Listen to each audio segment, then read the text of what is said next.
Assalamualaikum warahmatullahi wabarakatuh.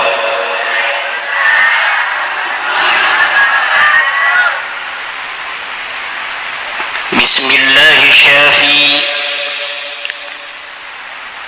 Bismillahirkafi. Bismillahirwafi. Bismillahi rabbis samawati wal ardi. Bismillahilladzi la yadurru ma'asmihi syai'un fis samawat. Bismillahilladzi la yadurru ma'asmihi syai'un fil ardi wala fis samawati.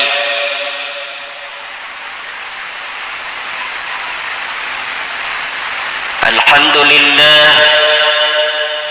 الحمد لله الملك الحكيم الجواد الكريم العزيز الرحيم، فالطريق إليه واضح للقاصدين، والدليل عليه لائح للناذرين، والصلاة والسلام على سيدنا محمد وعلى آله وأصحابه الطيبين الطاهرين.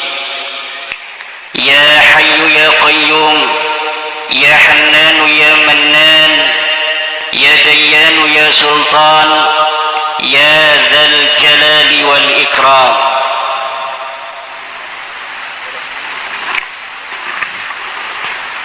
أما بعد، فيا أيها الفضلاء، حضرات المكرمين، وبالخصوص العالم الفاضل صاحب الفضيلة خادم المعهد رياض الفلاح Abah Kiai Ja'far Shadiq beserta seluruh keluarga besar Pondok Pesantren Riyadul Huda, para kiai, para ulama, wabil khusus Ketua PCNU Kabupaten Majalengka, Rais Syuriah Majalengka, Ketua GP Ansor Majalengka, Ketua RMI Majalengka, saya Ketua RMI Provinsi Banten, Ketua GP Ansor, Ketua Pagar Nusa, Ketua IPNU, Ketua IPPNU, seluruh Ketua MWC Majalengka, Ketua Ranting NU Majalengka, para hadirin dan hadirat, Nahdliyin dan Nahdliyat, wali santri dan santri Pondok Pesantren Riyadul Huda rahimakumullah. Saya disclaimer dulu bahwa saya berceramah akan menggunakan bahasa Indonesia. Walaupun saya katanya masih ada terah dari Sunda Sumedang, tapi tinggal di Banten Utara. Banten Utara itu ngomongnya bahasa Jawa. Dulu orang Demak, orang Cirebon mengiringi Sunan Gunung Jati Syarif Hidayatullah Sultan Maulana Hasanuddin, kemudian punya istri orang-orang Sunda di sana, berkembang biak tapi bahasanya tidak hilang bahasa Jawa. Nanti tahun 1600-an datang dari Sumedang Pangeran Arya Wangsakara, cucu Pangeran Santri dari Sumedang, punya istri di sana di Banten Utara, kemudian beranak pinak, menikah dengan Ratu Maimunah, cucu dari Sultan Maulana Hasanuddin Banten. Hari ini sekitar 3 juta penduduk Banten menggunakan bahasa Jawa yang ada di Banten Utara, mulai dari Bojonegara, Kasemen, Pontang, Tirtayasa, Tanara, Gresik, sampai di Mauk, dari mulai kota Cilegon, Kabupaten Serang, kota Serang, dan 7 kecamatan di Kabupaten Tangerang. Itu bahasanya bahasa Jawa. Bahasa Sunda, saya kalau ada orang ngomong Sunda, jangankan Sunda kasar, Sunda halus saja ngerti. Tapi kalau untuk ngomong, saya takut salah karena tidak biasa ngomong Sunda. Jengjowokannya jengjowokan Sunda. Ilmu-ilmu yang dikasih oleh nenek, bagaimana cara pakai peci, apa yang dibaca, semuanya bahasa Sunda. Tetapi kalau ngomong untuk ceramah, saya takut salah, nanti malu. Karena kalau ngomong berbeda dengan menulis. Saya lebih suka menulis daripada ceramah.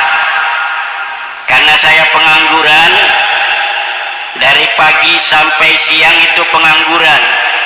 Karena ngajar ngaji mulai habis sholat subuh hanya sampai jam 7. Kemudian anak-anak santri saya pada sekolah, saya tidak ngurus sekolahan. Kemudian nanti ngaji lagi habis sholat asar sampai maghrib, menjelang maghrib, kemudian habis maghrib sampai isya. Saya istirahat, anak-anak santri ngaji dari isya sampai jam 9, istirahat lalu mutalaah untuk pengajian saya besok, lalu istirahat. Jadi saya pagi-pagi itu pengangguran, senangnya baca, senangnya nulis. Maka kalau tadi dikatakan tulisan saya lumayan banyak karena pengangguran. Kalau seorang ulama tidak nganggur, sulit untuk bisa nulis dan bisa baca. Kalau ulamanya jadi anggota DPR seperti bapak kita di sini, itu nggak ada waktu untuk nulis, nggak ada waktu juga untuk baca tapi praktek. Tapi kalau pengangguran kayak saya, banyak baca dan banyak nulis. Saya lebih konsen nulis daripada ceramah. Makanya kadang di ceramah ada yang terlewat, di tulisan sulit untuk ada yang terlewat, karena ketika sebelum nulis kita pikirkan matang. Maka Allah Subhanahu wa ta'ala sudah memberikan kelebihan orang masing-masing.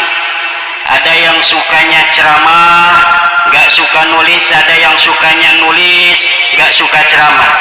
Tapi saya walaupun sukanya nulis, kadang-kadang diundang ceramah. Maka kalau nanti ceramah saya ada yang keluar dari konteks, itu yang salah bukan saya, tapi yang salah yang ngundang saya. Hadirin ma'asyiral muslimin rahimakumullah, saya ini sangat bahagia diundang oleh saudara saya dari Majalengka pada malam hari ini untuk silaturahmi.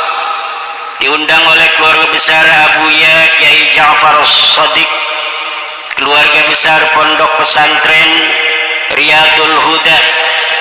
Ini adalah asa kagunturan madu, kehujanan menyang, kebahagiaan yang tiada tara dapat bersilaturahmi di Majalengka, yang katanya Majalengka dulu adalah mas kawin dari Prabu Gesan Ulun kepada Raja Cirebon dalam menikahi Nyai Ratu Harisbaya.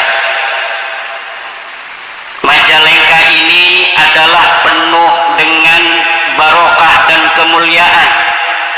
Doa-doa para wali, Syekh Sunan Gunung Jati, Syekh Datuk Kahfi, kakek daripada Pangeran Santri Sumedang, dan seluruh para aulia-aulia di Majalengka, para ulama-ulama yang sudah tiada maupun yang sekarang ada, yang senantiasa akan setia terhadap ajaran Islam Kanjeng Nabi Muhammad, yang akan tetap setia terhadap ajaran Kanjeng Nabi Muhammad, yang akan tetap setia terhadap ajaran para sahabat, para tabi'in, para tabi'it tabi'in, kemudian kemudian sampai kepada para ulama-ulama kita di hari ini, yaitu akidah Islam Ahlus Sunnah wal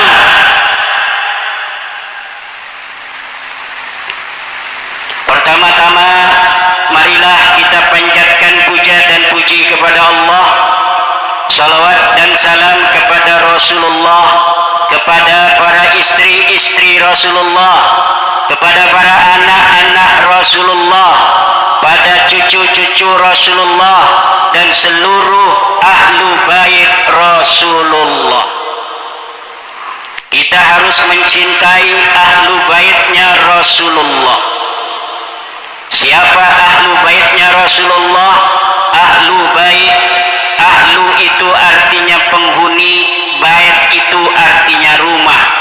Ahlu bait adalah penghuni rumah Rasulullah, yaitu keluarga-keluarga terdekat Rasulullah, ditambah oleh Bani Hashim dan Bani Muttalib yang hidup di masa Rasulullah sallallahu alaihi wasallam. Mencintai ahli bait adalah kewajiban menurut ahli sunnah wal jamaah. Belakangan ini saya dituduh tidak mencintai ahli bait karena saya meneliti nasab dari para orang-orang yang mengaku sebagai keturunan Rasulullah. Saya dituduh tidak mencintai dzurriyyah Rasul. Saya bukan tidak mencintai dzurriyyah Rasul, tapi saya tidak percaya Anda yang mengaku-ngaku dzurriyyah Rasul sekarang ini sebagai dzurriyyah Rasul yang benar. Masalahnya di situ. Bukan saya tidak mencintai dzurriyyah Rasul, tapi saya tidak percaya orang-orang yang selalu mengaku dzurriyyah Rasul hari ini adalah dzurriyyah Rasul yang asli. Berdasar apa? Berdasarkan penelitian saya tentang nasab-nasab para dzurriyyah Rasul dari kitab-kitab nasab abad ke-4, abad ke-5, abad ke-6, abad ke-7, abad ke-8, abad ke-9. Juga kemudian melihat dari abad ke-10 sampai abad ke-15 hari ini. Dari penelitian saya itu, orang-orang yang selalu mengaku-ngaku bahwa dirinya adalah keturunan Rasulullah ternyata tidak bisa dikonfirmasi bahwa mereka adalah keturunan Rasulullah, yaitu dari mereka yang mengaku sebagai keturunan Alwi bin Ubaidillah, yang Ubaidillah ini mengaku sebagai keturunan Ahmad. Setelah saya teliti di kitab-kitab yang zaman, kitab-kitab yang qaribah, bahwa tidak terbukti bahwa Ahmad bin Isa mempunyai anak bernama Ubaidillah. Saudara-saudara kaum muslimin rahimakumullah, itu nanti aja belakangan. Saya ingin berdoa untuk pesantren ini dulu. Semoga pesantren Riyadul Huda akan berkembang terus sampai hari kiamat, membimbing manusia-manusia, membimbing umat Islam untuk menjaga iman kepada Allah, membimbing manusia untuk menjaga akidah Islam, membimbing masyarakat untuk tetap berada di jalan yang benar, jalan yang diridai Allah, jalan yang diridai oleh Rasulullah, jalan yang diridai oleh para sahabat, oleh para tabi'in, oleh para tabi'in tabi'in, kemudian pada al-a'immah, kemudian para murid-murid al-a'immah, kemudian sampai kepada Abah Yai Ja'far Shadiq di hari ini. Saya doakan mudah-mudahan anak-anak santri ini akan menjelma menjadi pewaris-pewaris para nabi. Amin. Karena pewaris para nabi adalah para ulama yang hari ini jadi santri. Bukanlah pewaris nabi itu adalah yang mengaku keturunan dari para nabi, tetapi yang akan menjadi pewaris nabi adalah dia yang mengambil ilmu dari kanjeng Nabi besar Muhammad sallallahu alaihi wasallam. Santri itu adalah menjama'a baina iyyaka na'budu wa iyyaka nasta'in. Orang yang bukan hanya ibadah zahir kepada Allah, tetapi orang yang ibadah batin kepada Allah. Orang yang iyyaka na'budu juga iyyaka nasta'in. Ada orang yang iyyaka na'budu saja, salat, puasa, zakat, tapi batinnya kering daripada nilai-nilai iman dan ma'rifat billah. Ada orang yang iyyaka nasta'in saja, dia mengaji ilmu tasawuf, dia mengaji ilmu ma'rifat tentang zuhud, tentang wara, tapi dia meninggalkan daripada ibadah zahir, maka dia akan menjadi orang-orang yang zindik. Orang yang meninggalkan iyyaka na'budu, maka dia akan menjadi maghdub. Orang-orang yang meninggalkan iyyaka nasta'in, dia akan menjadi orang yang dhalin. Maka untuk mendapatkan siratal mustaqim haruslah menjama'a bainahuma. Orang-orang yang iyyaka na'budu juga dia iyyaka nasta'in. Orang yang ibadah zahirnya kuat tetapi juga ibadah batinnya hebat, barulah dia mendapatkan ihdinas siratal mustaqim. Orang yang mendapat siratal mustaqim, syarat pertama harus iyyaka na'budu, kemudian dia juga harus iyyaka nasta'in. Santri sholat berjamaah oke, marhaban, yes, betul. Puasa oke, manakiban oke. Zakat yes, nanti kalau punya duit. Zikir malam juga iya, baca Qur'annya rajin. Itulah namanya menjama'a baina iyyaka na'budu wa iyyaka nasta'in. Kalau sudah menjama'a bainahuma, maka Allah akan memberikan siratal mustaqim. Apa itu siratal mustaqim? Ajaran Allah yang benar bainal adyan, yaitu ajaran Islam. Lalu ketika dia sudah mendapatkan Islam, dia akan mendapatkan tariqun yang benar daripada taraik yang ada di dalam Islam. Apa tariq yang benar? Yang benar adalah as-sawadul a'zam. Apa itu as-sawadul a'zam? Golongan yang terbesar. Golongan terbesar hari ini adalah ahlus sunnah wal jamaah. Di mana itu ahlus sunnah wal jamaah? Di dunia. Untuk di Indonesia as-sawadul a'zam itu apa? As-sawadul a'zam di Indonesia adalah Nahdlatul.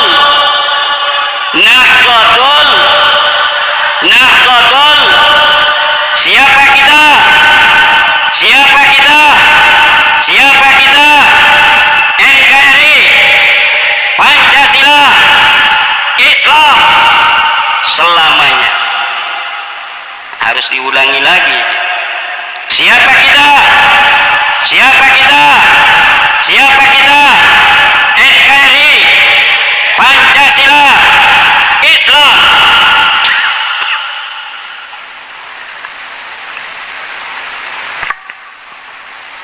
Ajaran Islam yang hari ini ada di Indonesia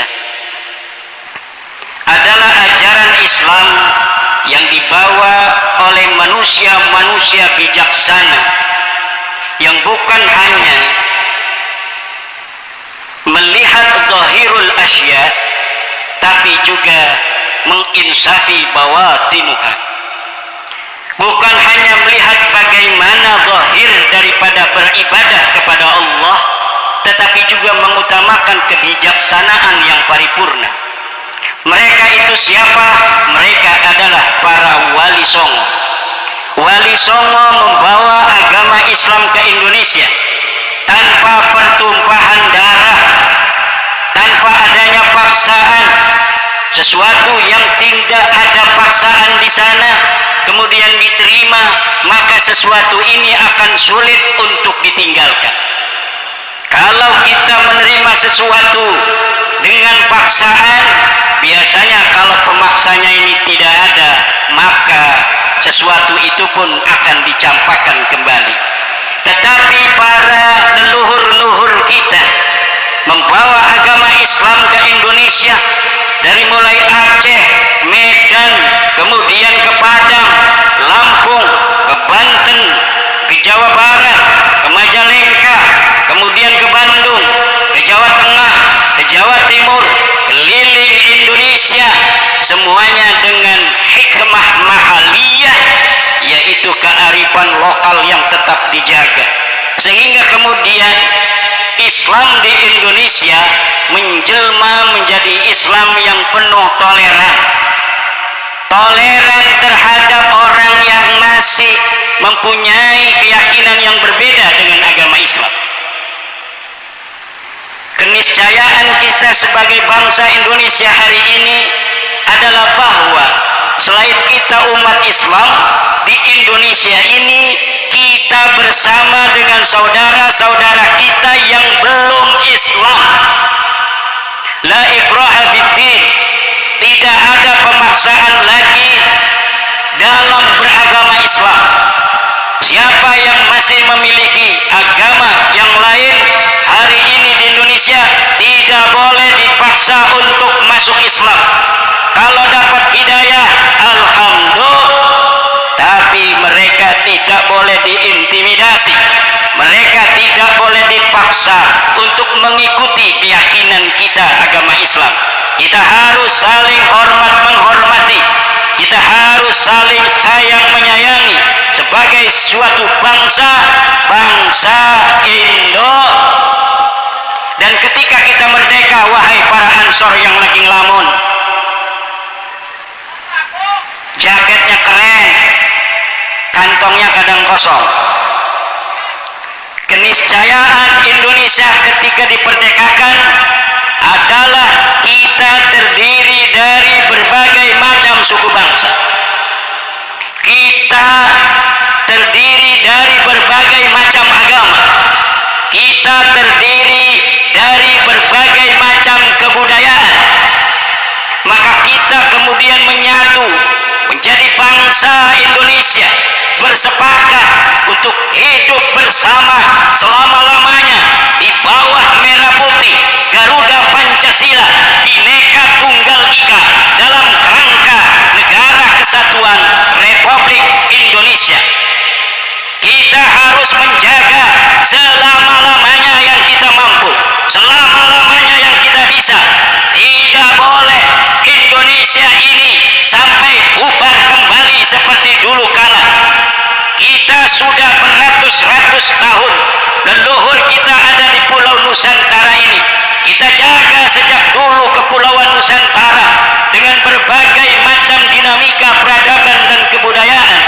Kemudian kita menjelma menjadi kerajaan-kerajaan, kesultanan-kesultanan. Kita telah penuh dengan sejarah-sejarah masa lalu leluhur kita, di mana di zaman kerajaan, di zaman kesultanan, untuk terjadinya suksesi pemimpin harus kadang-kadang satu saudara dengan saudara lainnya berperang, paman dan ponakan saling bunuh.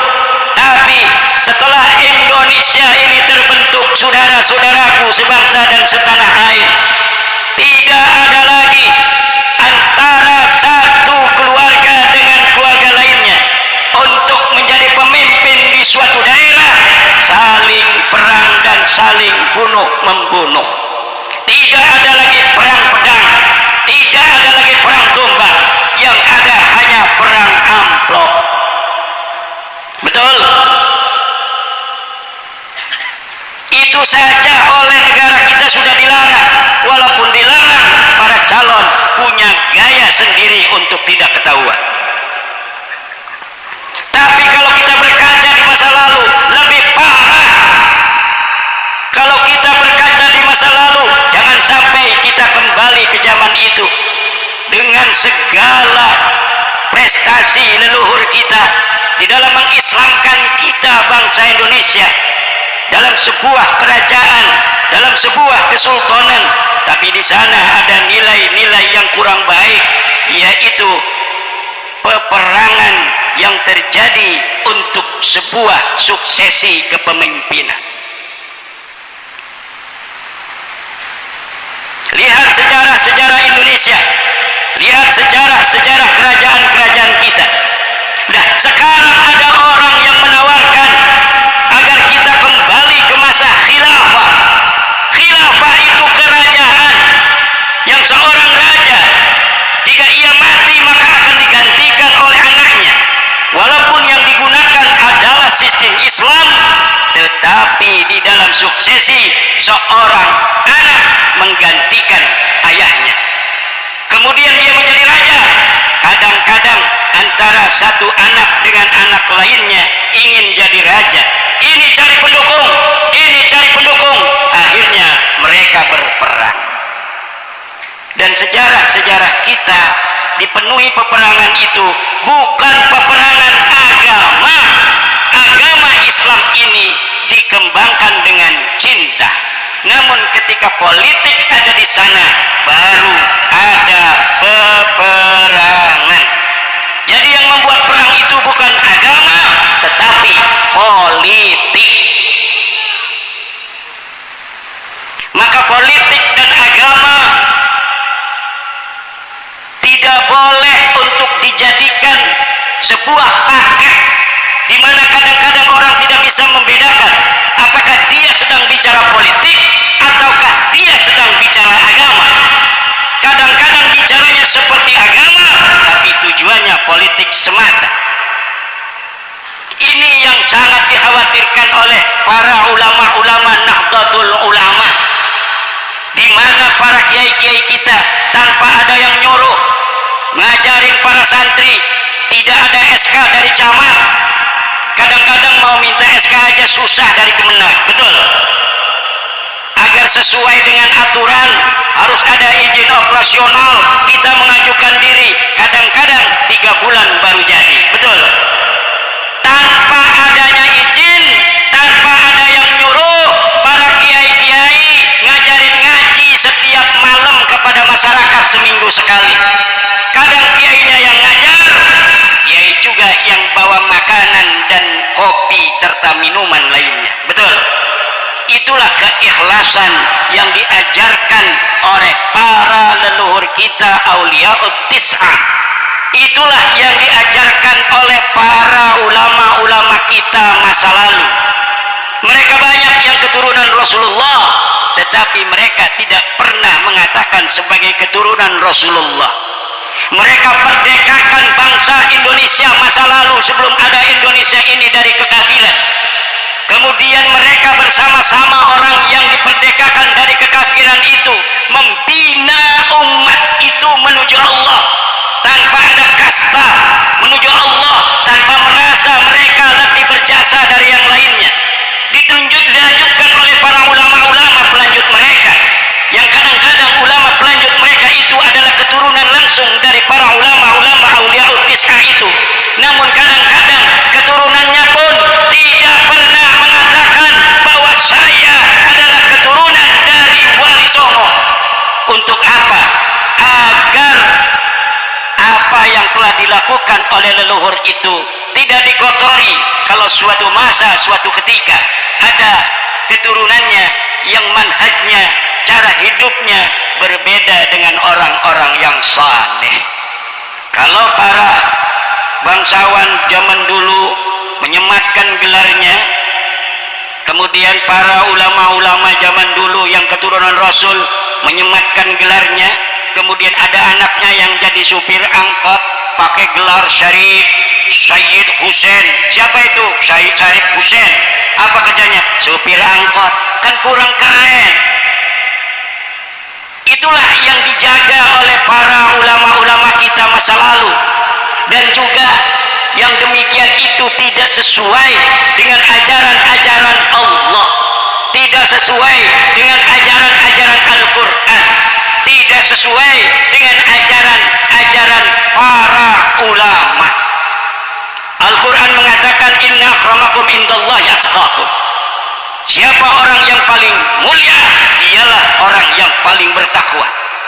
Tidak dilihat lagi siapa dia keturunannya ke atas, tidak dilihat lagi siapa dia ayahnya, dia siapa kakeknya, tapi yang dilihat siapa dia dengan prestasinya. Orang yang jadi kiai itu tidak mesti dia anak kiai. Siapa yang bisa jadi kiai? Dia yang mengambil ilmunya para kiai.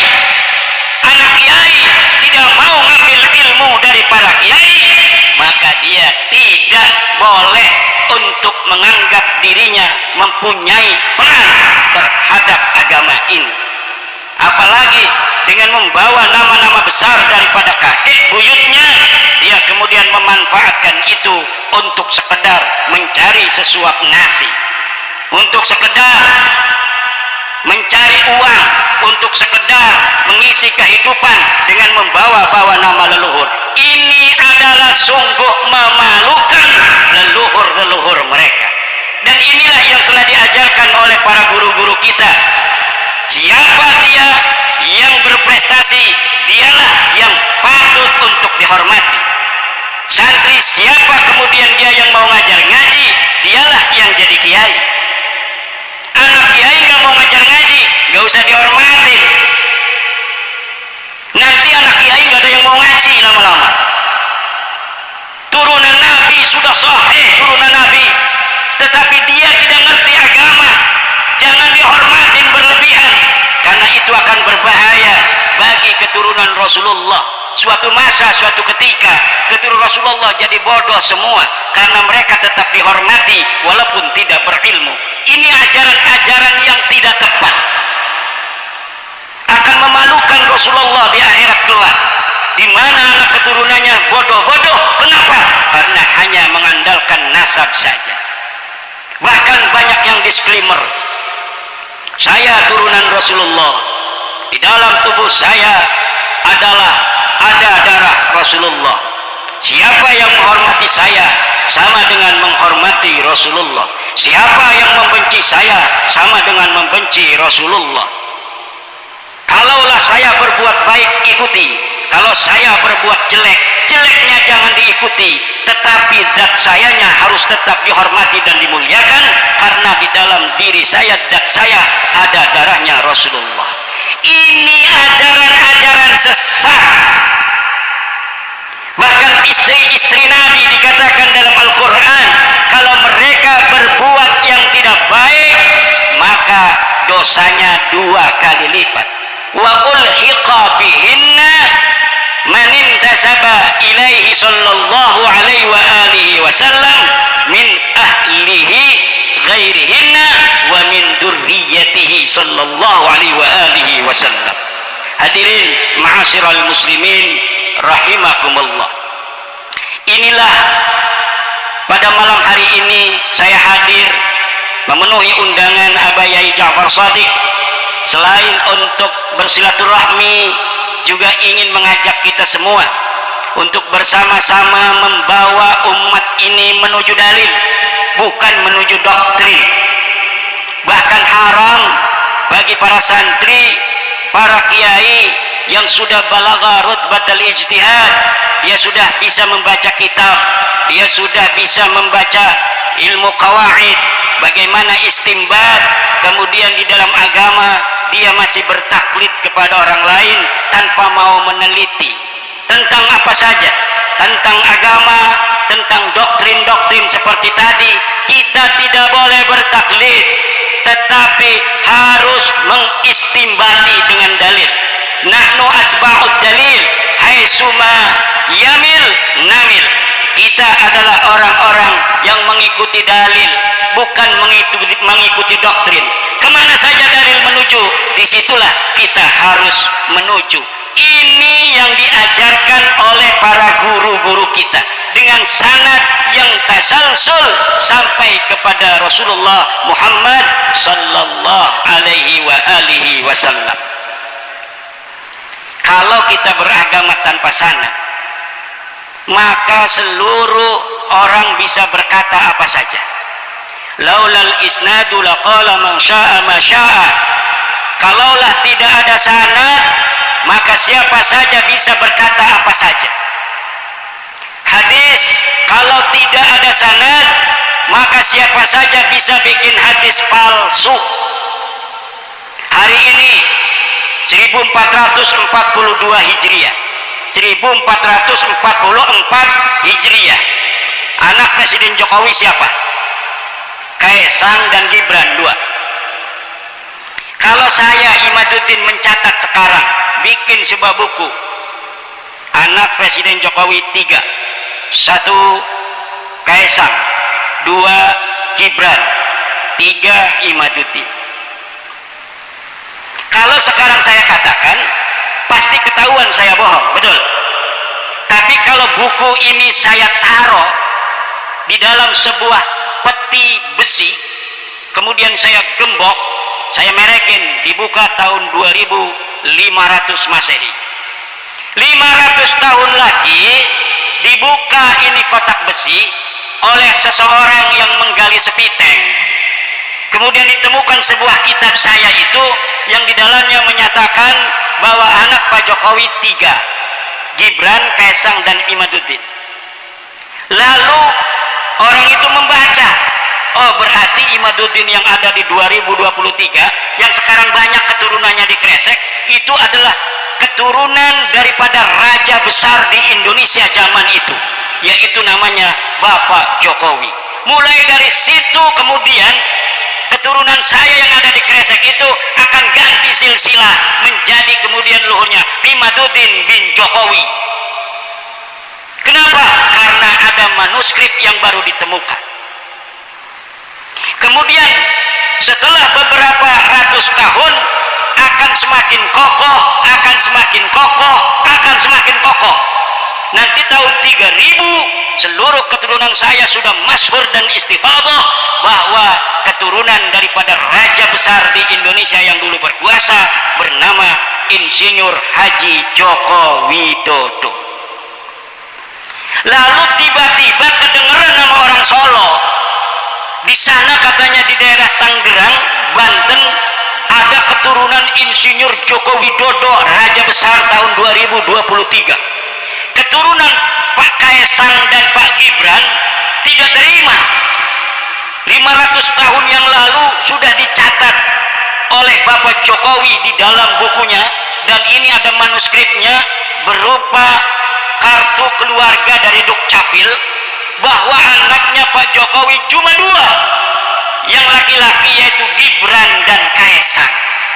Kemudian ributlah ini tahun 3000 karena keturunan saya juga sudah masyhur di Tangerang sebagai keturunan daripada raja besar Indonesia Bapak Joko Widodo. Kenapa saya bilang itu raja besar? Karena siapa saja yang jadi presiden Indonesia hari ini lebih besar daripada Hayam Wuruk, saudara. Lebih besar kekuasaannya daripada Sunan Gunung Jati, lebih besar kekuasaannya daripada Raden Patah Demak, lebih besar kekuasaannya daripada Raden Wijaya, lebih besar kekuasaannya daripada Raja Aceh.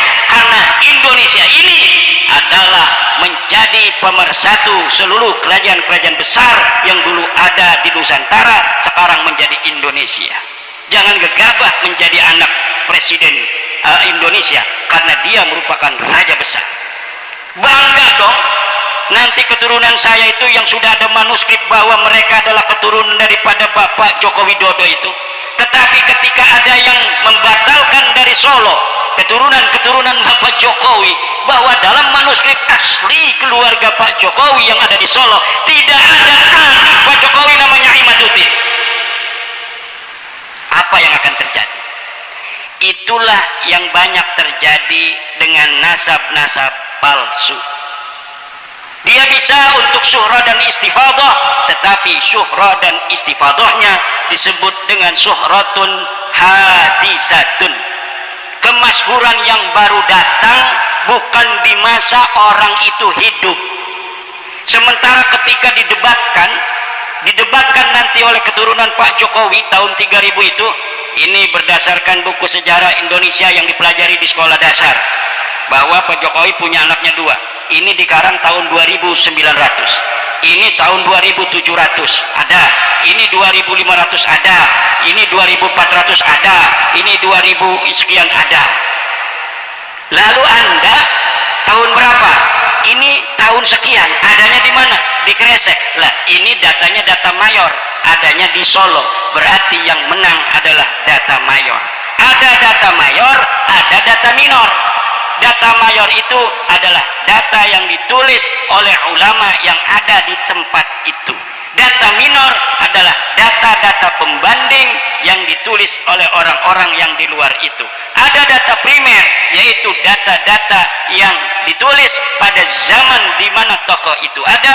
Ada data sekunder, yaitu data yang ketika data primer itu tidak ditemukan, maka data sekunder yang ditulis setelah orang itu ada beberapa masa yang paling dekat, itu juga bisa dijadikan sebagai patokan. Inilah di dalam tradisi ilmiah, baik di kampus maupun di pesantren sudah ada. Jangan disamakan dengan hadis.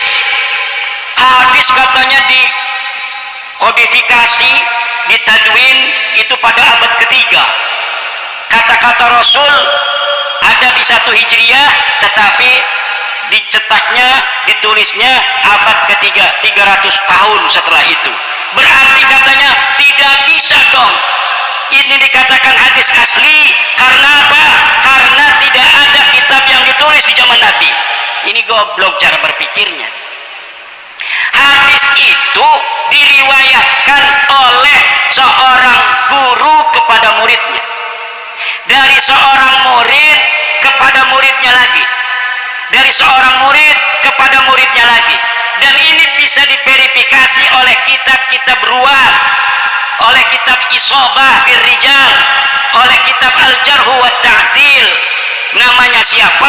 Misalnya Imam Syafi'i mendapatkan hadis daripada Imam Malik, Imam Malik mendapatkan hadis dari Imam Nafi', Imam Nafi' mendapatkan hadis daripada Ibnu Umar, Ibnu Umar mendapatkan hadis dari Rasulullah.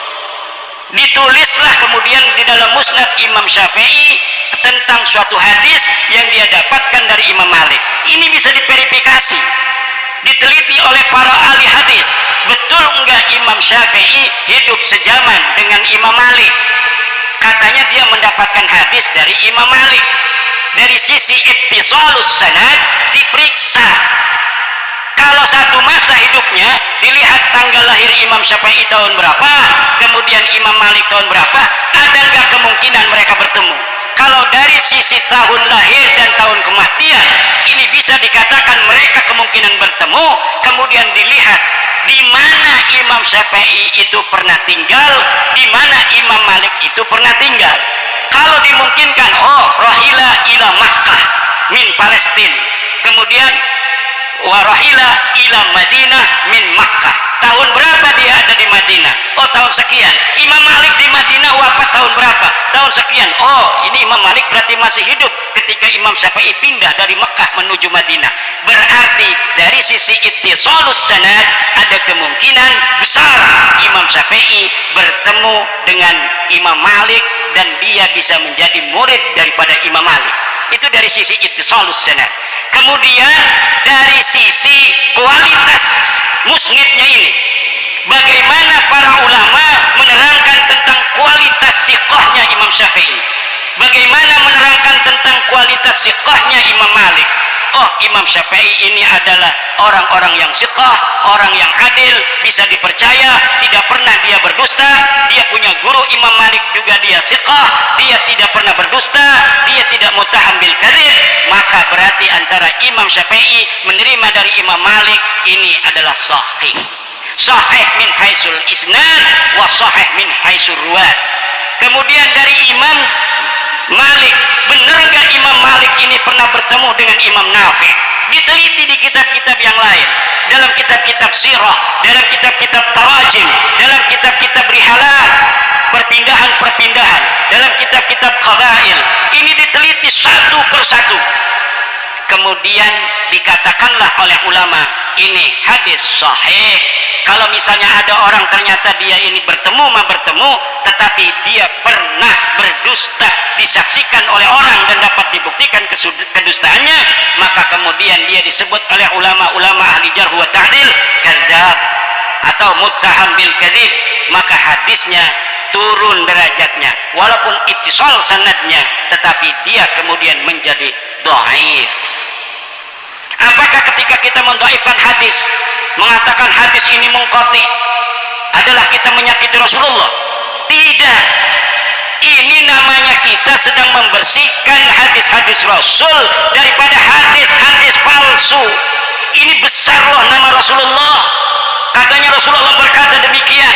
Benar nggak Rasulullah berkata demikian? Bisa diverifikasi oleh kita, ditahrij hadisnya, an-nadhafatu minal iman, hadis Rasulullah katanya. Kemudian kita verifikasi di kitab apa dia ada.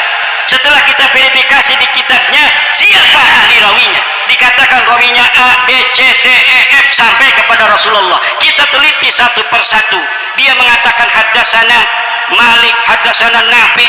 Betul enggak Imam Malik ini bertemu dengan Imam Nafi? Betul enggak Nafi ini kemudian bertemu dengan Ibnu Umar, dan selanjutnya dan selanjutnya. Jadi perawinya, sanadnya orang. Kalau nasab, sanadnya apa? Sanadnya kitab. Jadi perawi-perawinya adalah kitab.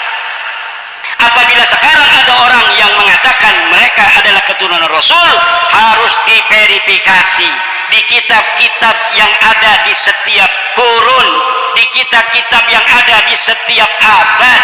Banyak sekali dalam satu abad ditulis kitab-kitab nasab. Kemudian pengakuan ini kita verifikasi. Dia mengaku ini Ubaidillah anaknya Ahmad, misal, maka kemudian kita verifikasi Ahmad ini lahir tahun berapa, wafat tahun berapa. Ketika kita mengetahui tahun wafatnya, kemudian kita verifikasi di kitab yang sama abadnya. Kenapa yang dipentingkan adalah tahun wafatnya? Karena kadang-kadang ketika ditulis sebuah kitab, dia masih hidup, ditulis anaknya cuma 3, tapi kemudian setelah itu kitab sudah dicetak, dia nikah lagi, punya anak baru, tidak tercatat di dalam kitab yang sudah ditulis. Maka lihat kitab-kitab yang ada setelah orang itu meninggal untuk memverifikasi apakah kitab yang ditulis ketika dia masih hidup dengan kitab yang ditulis dia setelah tiada, apakah sama atau ada tambahan. Ketika sudah diketahui bahwa tidak ada tambahan dari abad ke-4, abad ke-5, abad ke-6, abad ke-7, abad ke-8, semuanya sepakat tidak ada orang yang bernama Ubaidillah. Lalu di abad 9 ada orang namanya anaknya Ahmad Ubaidillah. Berarti ini ketahuan bahwa ini adalah dakhilun da'iyun. Ini adalah penyusup yang mengaku-ngaku. Itu bisa diverifikasi daripada kitab-kitab Al-Qadimah. Hadis sekarang yang ada di kita, hadis Bukhari, itu dicetak abad ketiga Hijriah.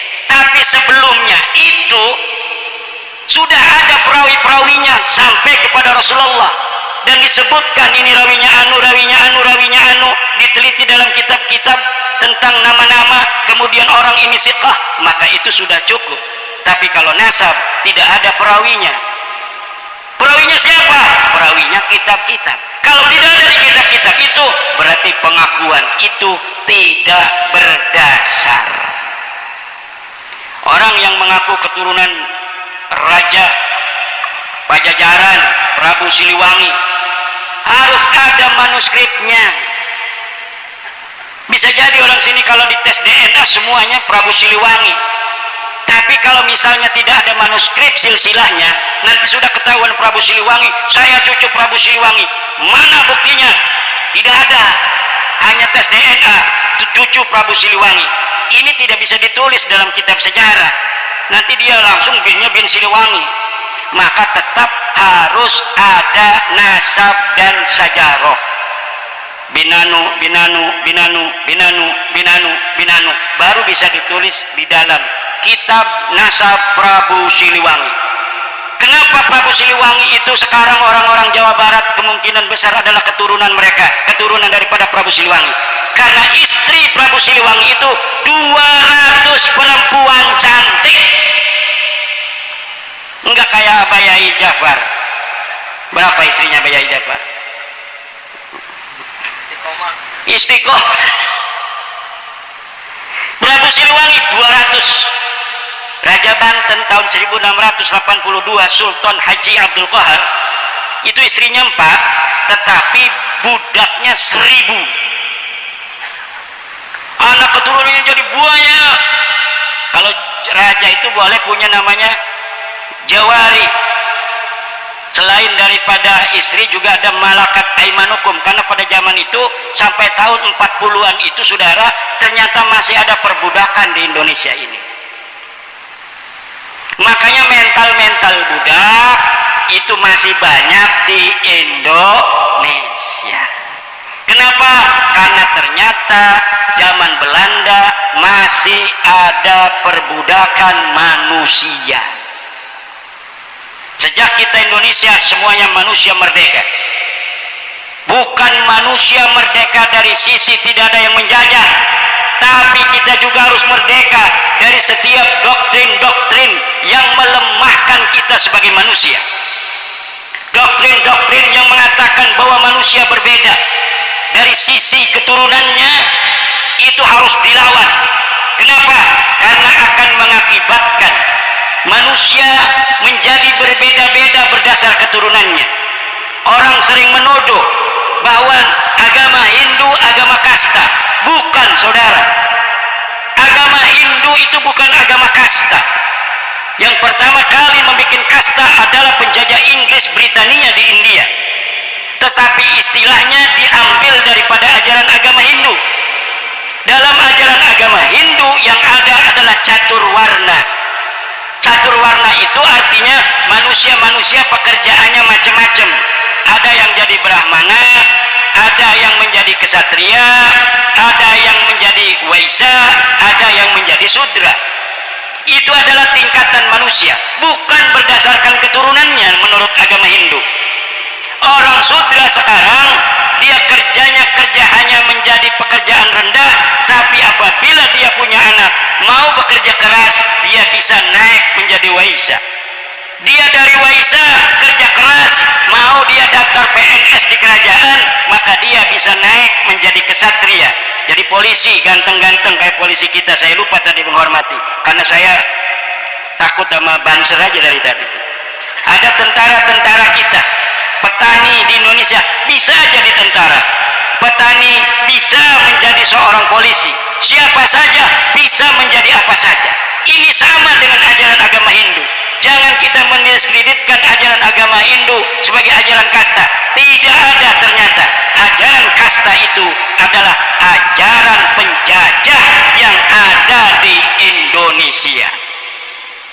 Pada tahun 1800-an di Indonesia sama seperti India, tetapi karena mayoritasnya di Indonesia ini adalah Islam, maka ajaran agama Hindu nama-namanya tidak diambil. Di India karena mayoritasnya Hindu, istilahnya diperkosa. Istilah agama Hindu untuk catur warna itu diambil untuk kasta. Berdasarkan keturunan, seorang Brahmana hanya dilahirkan oleh seorang Brahmana. Ini ajaran penjajah Inggris. Kalau dia adalah seorang kesatria, haruslah anak dari seorang kesatria. Selain anak seorang kesatria, tidak boleh jadi kesatria. Begitu pula dari Waisya, anak Waisya, anak Sudra hanya menjadi Sudra selama-lamanya sampai kiamat. Ini ajaran Inggris, bukan ajaran agama Hindu. Ajaran agama Hindu diambil oleh penjajah untuk pembodohan kepada para orang-orang yang dijajah di India. Di Indonesia 3. Kasta pertama adalah kasta Eropa. Siapa saja yang lahir dengan rambutnya pirang, kulitnya bule, maka dia menjadi kasta pertama yang mendapatkan privilege dari Belanda. Kasta kedua adalah orang Arab, orang India, orang Cina. Siapa saja yang terlahir dari orang Arab, orang Cina, orang India mendapatkan kasta kedua. Yang terakhir adalah pribumi, inlander, dan anjing. Makanya sering di zaman penjajahan ada kata-kata pribumi dan anjing tidak boleh masuk. Itu bukan hanya omongan halusinasi, tetapi dapat dibuktikan oleh dokumen-dokumen sejarah. Dan itulah yang menjadikan kita hari ini masih banyak bermental-mental inlander. Bermental-mental inlander yang inferior kalau berhadapan dengan orang dari bangsa lain. Ketemu dengan bule di Borobudur, kita pengen foto. Padahal si bule bukan siapa-siapa. Dia hanya turis miskin, datang ke Indonesia pas-pasan, kadang kadang-kadang dia jadi gelandangan di Bali, tapi karena kita inferior, merasa orang bule itu superior, akhirnya kita pengen foto, bangga sekali foto dengan orang bule. Ini harus dikikis dari seluruh bangsa Indonesia yang mereka ternyata keturunan raja. Zaman sekarang ini ada yang aneh, keturunan sultan yang menguasai dari daerah yang luas. Leluhurnya itu banyak jasa mengislamkan manusia, kemudian menjadi tukang payung dari orang yang dari keturunan, karena dia main keturunan, kita main keturunan. Yang dulu keturunannya hanya menjadi tenaga kerja datang ke Indonesia. Ini turunan raja ini mayungin daripada turunan tenaga kerja yang karena dia nggak punya ongkos balik, dia terpaksa hidup di Indonesia sampai sekarang. Ini yang terjadi, saudara, mental inlander ini. Kenapa? Karena walaupun dia turunan raja zaman dulu, sudah kena erupsi daripada penjajahan. Akhirnya apa? Akhirnya mental jiwa kesatrianya hilang, mental daripada bangsawannya hilang, yang ada adalah mental inlander, mental pribumi yang diciptakan oleh Belanda, harus tunduk kepada orang-orang yang kastanya lebih tinggi daripada dia. Ini yang harus menjadi perhatian ulama. Wajib bagi para ulama, bagi para santri untuk menjaga umat Islam ini agar merdeka, bukan hanya merdeka dari penjajah, tapi dari doktrin-doktrin sesat yang mirip dengan doktrin-doktrin penjajah. Bahkan walaupun doktrin ini berdasarkan berbungkus agama, harus kita lawan. Kita verifikasi kembali dalil-dalil yang mereka pakai untuk mendoktrin umat agar menjadi anak buahnya.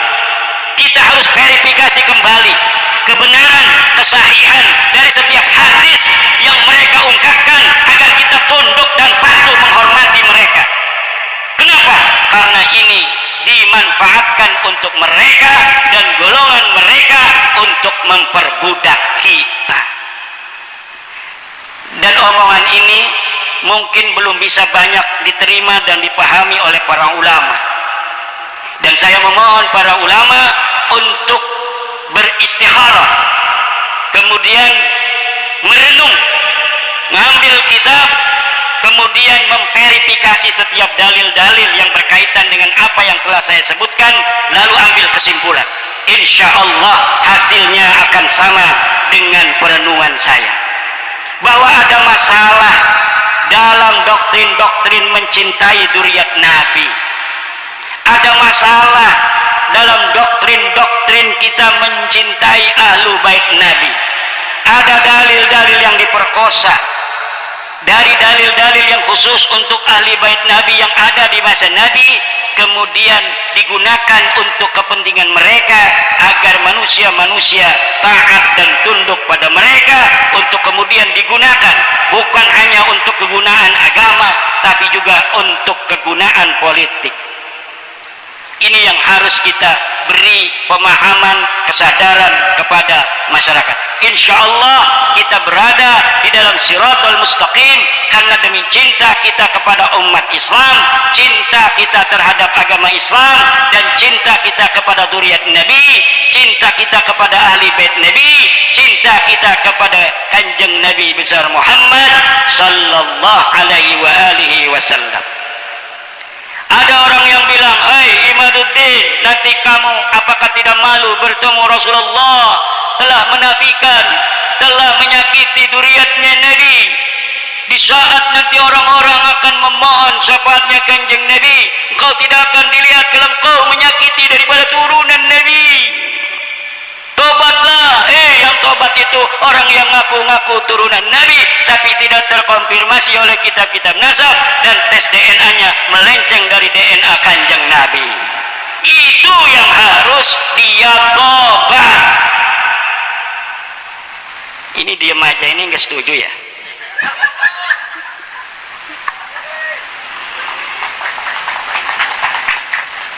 Ini udah malam juga. Kata ibu-ibu kok ceramahnya nggak ada lucu-lucunya. Saya nggak bisa ceramah lucu, Bu. Kita sekarang ceramahnya harus serius sedikit. Orang NU nggak kuat biasanya, sebenarnya nggak lucu-lucu tuh nggak kuat. Serius-serius itu nggak kuat, nggak diajarkan oleh para leluhur kita mengajarkan agama terlalu serius, enggak. Ini dari tadi yang merokok aja jarang, kenapa? Harus merokok. Ini serius, Bu. Harus nyantai. Kita diajarkan dari zaman dulu memahami agama santai, sehingga tidak terasa kita diajarin, masuk sendiri ke otak kita. Saya belajar mondok 12 tahun, itu tidak ada guru saya mewajibkan sholat tahajud. Tapi kalau hari ini kita meninggalkan tahajud, rasanya kita rugi luar biasa, betul? Padahal tidak ada sholat tahajud berjamaah guru-guru kita di pondok, nggak ada. Hanya memberikan tauladan. Ini fadilah sholat tahajud di dalam kitab-kitab yang menerangkan tentang fadilah sholat tahajud. Nanti orang-orang santri-santri itu akan tergerak sendiri ingin menjajal tahajud. Kemudian dia jajal lagi, dia jajal lagi. Setelah dia menjajal 3 malam, 4 malam begitu indah, maka dia tidak akan tinggalkan seumur hidupnya. Zaman sekarang ada yang mewajibkan sholat duha berjamaah, sholat tahajud berjamaah jam 2 malam lagi turun dibangunin. Ia terpaksa sholat tahajud. Ketika dia keluar dari pondok pesantren, dia balas dendam seumur hidup, tidak mau tahajud lagi. Ada nggak begitu? Ada. Dia pundung karena dia terpaksa. Makanya hal-hal yang sunnah jangan diwajib-wajibin. Hal-hal yang wajib jangan sampai disepelein. Kita para santri, para ulama menjaga nilai-nilai ini, dan ternyata apa yang diajarkan guru-guru kita ini adalah ajaran yang paling lurus. Makanya NU terakhir salamnya itu wallahul muwaffiq ila aqwami thariqin, wassalamu alaikum warahmatullahi wabarakatuh. Ini belum selesai lagi contoh. Ada yang ihdinas siratal mustaqim, baru assalamualaikum. Ada lagi yang apa? Billahi taufiq wal hidayah, baru kemudian salam. Tapi kalau NU wallahul muwaffiq, Allah yang memberi taufik ila aqwami tariqin, pada jalan yang paling lurus. Bukan hanya lurus, paling lurus.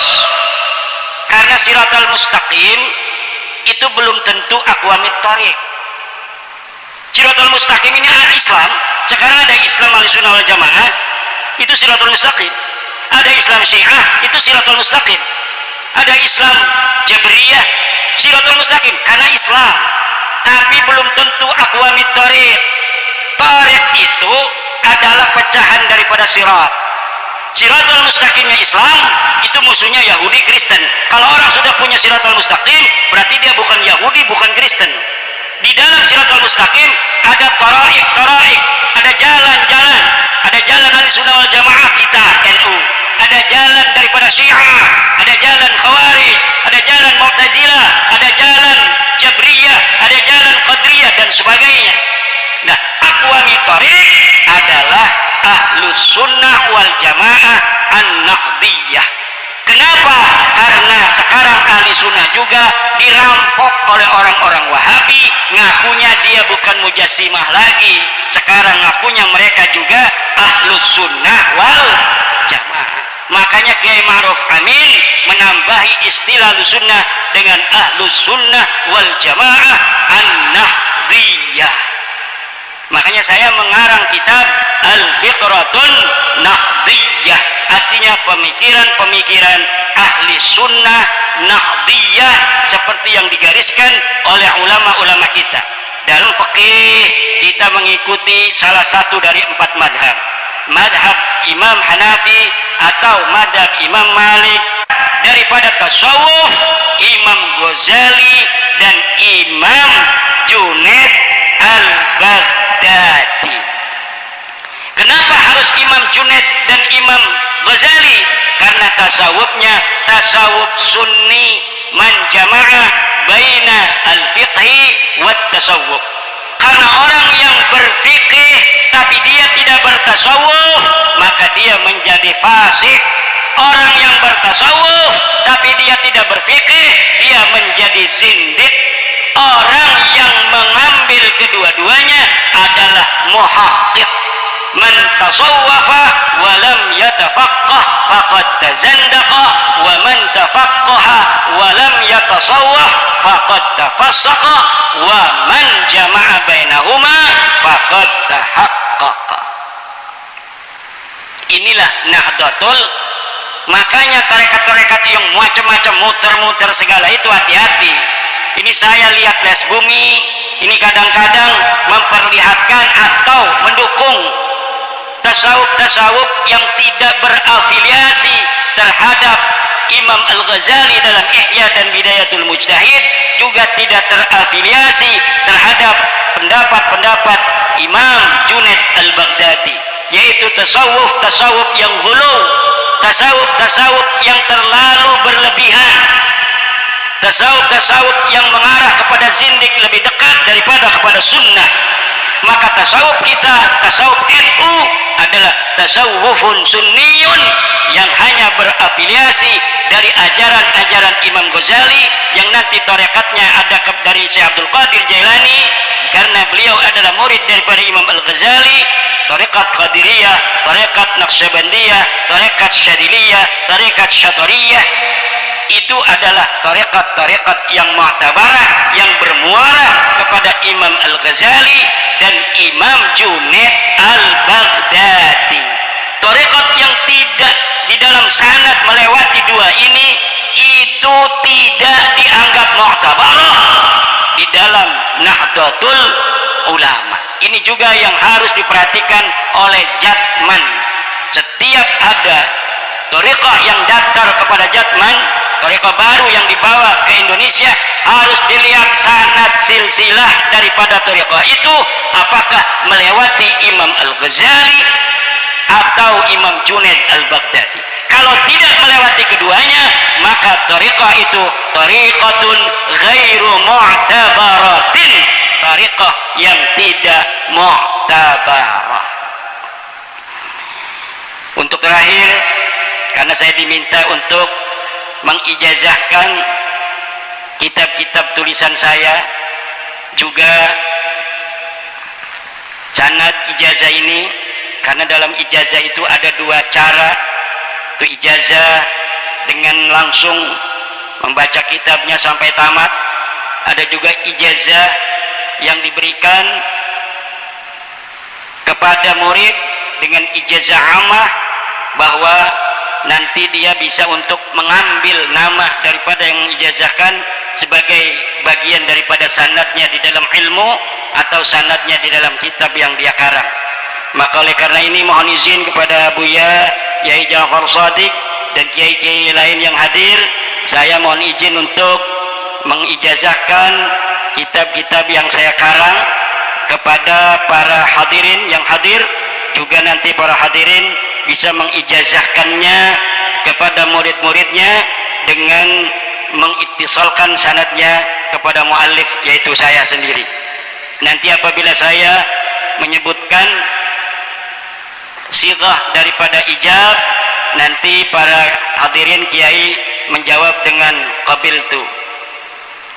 Ila hadrati nabina wa habibina wa syafi'ina wa maulana Muhammadin sallallahu alaihi wasallam ala alihi washabihi sila sadati Nabi Bakr Siddiq Umar Utsman Ali ridwanullah wa jami'i azwajin Nabi sallallahu alaihi wasallam sayyidatina Khadijah al-Kubra, sayyidatina Aisyah ar-Ridha, sayyidina Hafsah, sayyidina Zainab wa sayyidina Zainab wa sayyidatina Ummi Salamah, sayyidina Ummi Habibah wa sayyidina Sauda wa sayyidina Juwairiyah, sayyidina Maria al-Qibtiyah radhiyallahu ta'ala anhunna, jazahunallahu anna anil Islam wal muslimin ahsanal jazaa wa jami' auladihi sallallahu alaihi wasallam, khususnya sayyidatina Fatimah az-Zahra al-Batul wa jami' asbatihi sallallahu alaihi wasallam, khususan sayyidina al-Hasan wa sayyidina al-Husain wa jami'i ahli Badrin wa jami'i ahli Uhudin wa jami'i ahli Bait Ridwan wa jami'i baqiyati sahabati Rasulullah sallallahu alaihi wasallam minal muhajirin wal ansar,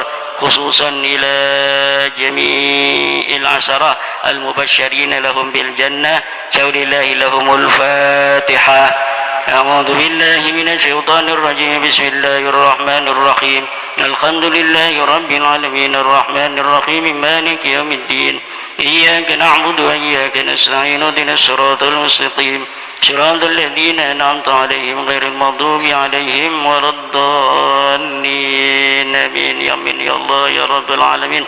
إلى هذا جميع الأنبياء والمرسلين خلنا بلا خدير بلا عباس بل يا بن ملكان وجميع الأولياء خصوصا سلطان الأولياء سيدنا الشيخ عبد القادر يا سيدنا الشيخ عبد القادر يا سيدنا الشيخ عبد القادر يا سيدنا الشيخ عبد القادر يا الله ببركة الشيخ عبد القادر الجيلاني اجعلنا وأولادنا وأزواجنا وذرياتنا وطلابنا وطلابنا من أوليائك المقربين والعلماء العاملين الراسخين العابدين الزاهدين المتواضعين المفتوحين المرزوقين المحبوبين المجاهدين الطاهرين. الفاتحة. أعوذ بالله من الشيطان الرجيم. بسم الله الرحمن الرحيم. الحمد لله رب العالمين الرحمن الرحيم مالك يوم الدين. إياك نعبد وإياك نستعين اهدنا الصراط المستقيم صراط الذين أنعمت عليهم غير المغضوب عليهم ولا الضالين. إلى ذلك جميع العلماء من مشارق الأرض إلى مغاربها وصل إلى الأئمة الأربعة إمامنا الإمام أبي حنيفة وإمامنا الإمام مالك وإمامنا الإمام شافعي وإمام أحمد بن حنبل وجميع الأخيرين عنهم إلى يوم القيامة خصوصا إلى جميع الأولياء التسعة وجميع المؤسسين لنهضة العلماء خصوصا أبا هاشم عشاري وحبس الله وبيسن سنسوري وجميع آبائنا وأمهاتنا خصوصا إلى جميع مشايخنا سن إلى الرخي شيخ سنوان بن عبد العزيز شيخ عبد الله بن عبد الشيخ شبلي بن عبد الشيخ شعران بن عبد الشيخ سنجا بن قسم وشيخ يدم بن هاشم بن محمد بن وشيخ بسطامي بن كيجسوتا وكي أسر بصري كرم وكي بدرول وكي يوسف ورقدها جميع من في perahyangan khusus ila mamakan rumah sempur وجميع من في الجوى من الأولياء والعلماء وجميع آبائنا وأمهاتنا وجميع المؤمنين والمؤمنات المسلمين سماد خصوصا إلى أنفسنا اللهم اجعلنا من أهل الخير وأهل العلم. الفاتحة. أعوذ بالله من الشيطان الرجيم. بسم الله الرحمن الرحيم. الحمد لله رب العالمين الرحمن الرحيم مالك يوم الدين. إياك نعبد وإياك نستعين اهدنا الصراط المستقيم صراط الذين أنعمت عليهم غير المغضوب عليهم ولا الضالين. أيها الحاضرون أجزتكم جميع مؤلفاتي. الفاتحة. أعوذ بالله من الشيطان الرجيم. بسم الله الرحمن الرحيم. الحمد لله رب العالمين الرحمن الرحيم مالك يوم الدين. إياك نعبد وإياك نستعين اهدنا الصراط المستقيم صراط الذين أنعمت عليهم غير المغضوب عليهم ولا الضالين. Amin amin amin. Moga manfaat, ilmu kita manfaat semua, derajat kita ditinggikan oleh Allah semua, anak-anak kita juga menjadi imaman linnas wa imaman lil muttaqin. Ini ada beda antara imaman linnas dan imaman lil muttaqin. Kalau imaman linnas itu anak cucu kita bisa jadi DPR, bisa jadi presiden. Kalau doanya imaman lil muttaqin saja, imam bagi orang bertakwa hanya ada di masjid, hanya ada di pesantren. Maka kalau kita doanya Allah waj'alna imaman lil muttaqin saja, waj'alna lil muttaqina imama, kan itu anak kita semuanya jadi kiai. Tapi kalau ditambahin waj'alna linnasi imama, itu anak kita bisa jadi pejabat, bisa jadi presiden, bisa jadi DPR, bisa jadi bupati. Karena Nabi Ibrahim itu oleh Allah disebutnya inni ja'iluka linnasi imama, aku jadikan engkau adalah imam bagi manusia. Akhirnya Nabi Ibrahim jadi imam bagi manusia dan keturunannya yang saleh. Karena Nabi Ibrahim mengatakan, kata Allah, qala inni ja'iluka linnasi imama, kata Nabi Ibrahim, wa min dzurriyyati, keturunanku semua ya Allah. Tidak, kata Allah, la yanalu ahdiz zalimin. Qala la yanalu ahdiz zalimin, kata Allah, kalau yang zalim dari keturunanmu tidak akan menjadi imam bagi manusia. Maka berarti yang saleh dari keturunan Nabi Ibrahim itu akan menjadi imam bagi manusia. Nah, kalau yang waj'alna lil muttaqina imama itu didoakan oleh ibadur rahman. Ibadur rahman itu para ulama-ulama saleh, para kiai. Para kiai memang pengen anak cucunya hanya jadi kiai, enggak mau jadi DPR. Maka yang didoakan cuma menjadi imam bagi orang bertakwa. Imam orang bertakwa hanya ada di masjid, dia jadi pemimpin sholat tarawih. Itu namanya imaman lil muttaqin. Kalau imaman linnas, maka itu orang yang Islam jadi anak buahnya, orang yang toleh jadi anak buahnya, orang ahli maksiat juga anak buahnya. Makanya lebih berat menjadi imaman linnas. Makanya kiai-kiai itu pengennya enak aja, imaman lil muttaqin ya udah nurut semua itu. Tapi kalau imaman linnas kayak Kiai Ma'ruf Amin dengan Pak Joko Widodo, dicerta, dicaci. Kenapa? Karena yang jadi anak buahnya banyak orang maksiat, banyak orang yang gak soleh. Makanya harus ada tapa brata. Nabi Ibrahim itu kata Allah jadikan, qala inni ja'iluka linnas, itu setelah tapa brata. Wa idibtala Ibrahima rabbuhu fa'atammahun. Ketika Nabi Ibrahim dijajal, ditempa oleh Allah dengan cobaan-cobaan, fa'atammahun, Nabi Ibrahim berhasil melewatinya. Baru kemudian qala inni ja'iluka linnas, karena engkau telah selesai selamat dari ujian, lulus dari ujian, maka aku jadikan inni ja'iluka linnasi imama. Makanya banyak jarah di makam para wali. Tanyain Pak Jokowi apa sering jarah, nggak tahu saya kan, tapi kira-kira menurut saya itu tukang jarah, tukang tapa, tukang tafakur, menjadi seorang raja besar di Indonesia dari Sabang sampai Merauke, 270 juta bukan sesuatu yang mudah.